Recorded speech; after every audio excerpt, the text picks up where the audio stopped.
ওই তোমাদেরকে একটু বলি, শোনো, এই পৃথিবীর সমস্ত অপরাধ হচ্ছে গুনাহ। পৃথিবীর 98% অপরাধ হচ্ছে কি? 2% অপরাধ অথবা 1% অপরাধ হচ্ছে কুফুরি। তুমি 1000 অন্যায়ের নাম নিবা, 999টা হবে গুনাহ। ওর মধ্যে যদি তুমি নামাজ ত্যাগ, মানে নামাজ পড়ো না, একটা নাম নাও, তাহলে ওটা হবে কুফুরি। ওটা হবে কি? কুফুরি। আজকে তোমাকে এটা নিয়ে কিছু বলি, কেমন? যে তুমি 1000 অন্যায় করবা, তুমি মুসলমান গুনাহগার। তুমি মুসলমান কি? গুনাহগার। কিন্তু মনে রাখিও, তুমি যদি নামাজ না পড়ো, তুমি আর মুসলমান নাই।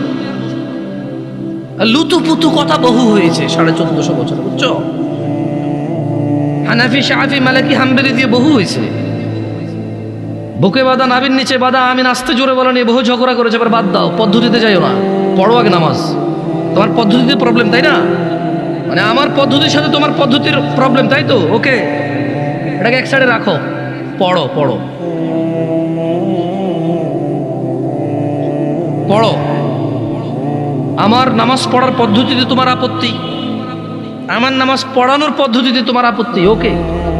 তর্কের খাতিরে তোমার সাথে তর্ক করলাম না, তুমিও করিও না, তর্ক পরিহার করো, এতে রহমত। বেহুদা তর্ক করিও না, সালাত শুরু করো। 1000 অপরাধের মধ্যে একটা অপরাধ তুমি পাবা না এরকম নামাজ ত্যাগ করা মতো অপরাধ। তোমার এই পৃথিবীর কোন নেক আমল হিসেব হবে না নামাজের আগে। যার নামাজ ঠিক থাকবে তার সব ঠিক।